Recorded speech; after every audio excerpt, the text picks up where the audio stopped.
mid-service on the 5 horsepower Yamaha that came in, which was condemned by the marina I told you about before. But anyway, we're getting on with the service, and just thought it might be a little bit of interest for you really, about the intake system on them.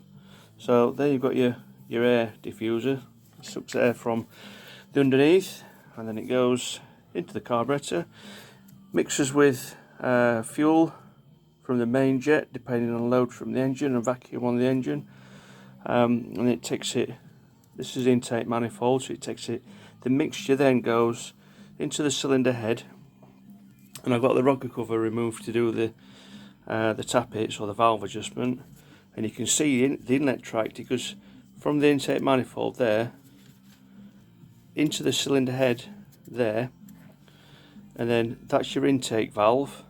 So when the intake valve opens, it lets charge that's been sucked down this tract here and the intake manifold, lets charge into the cylinder, and then you see there, you can see the intake tract there, and you can see the spark plug there.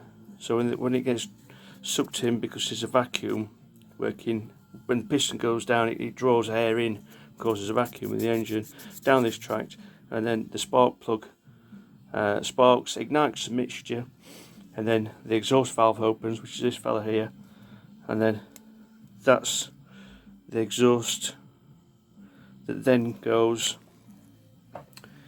down there, down the leg. That's the exhaust bypass, and then it goes down the leg, down the leg, down the leg, down the leg, and it comes out of the exhaust, which is in the gearbox on this model. It's not a through prop exhaust. Let's move that.